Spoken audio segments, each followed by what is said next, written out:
Kahit umiiral ang Alert Level 3 o voluntary repatriation sa Israel at Iran, may mga OFW sa Israel na nagdadalawang isip umuwi sa kabila ng panganib. Nakatutok si JP Soriano. Sa pag-ulan ng long-range ballistic missiles ng Iran sa Israel, nadamay ang hotel sa Tel Aviv kung saan nagtatrabaho ang mga OFW na sina Ann at Michelle, hindi nila tunay na pangalan. Sa amin, Diyos, ayun na yung mga sunog. Oh. Uy, andeng! Sunog? Tingnan nga yung kwarto natin. Diyos ko, Lord. Kwarto mo din? Oo, di na kami. Ewan ko, siguro di ako makapasok eh. Matapos magtago sa bomb shelter, tumambad sa kanila ang epekto ng pambobomba.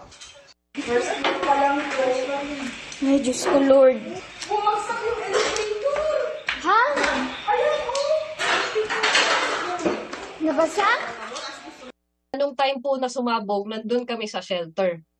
Narinig namin yung kalabog, nakita namin yung pagyanig ng dingding, ng kisame, yung alikabok. Sa kabila, baka po pwede pa lumusot-lusot. Doon na namin nakita kung gaano ang sira na nangyari sa tinitirahan namin, na doon na kami talaga kinilabutan ng sobra. Nagbabagsakan pa! Ang mismong embahada sa Israel sa Pilipinas, first time ding nadinig ang matitinding pagsabog sa nakalipas na maraming taon. Yung foundation ng embassy, yung Chancery Building, na medyo yung parang nag-vibrate, no?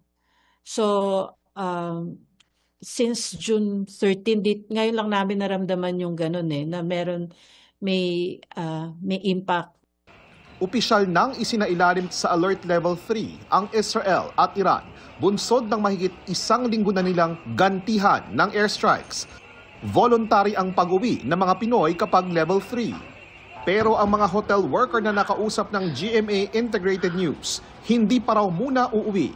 Pag umuwi ka ng Pilipinas, makakatanggap ka ng halaga, sabihin na natin na 150,000. Ilang weeks mo lang siya magagamit, mag-a-apply ka pa ulit.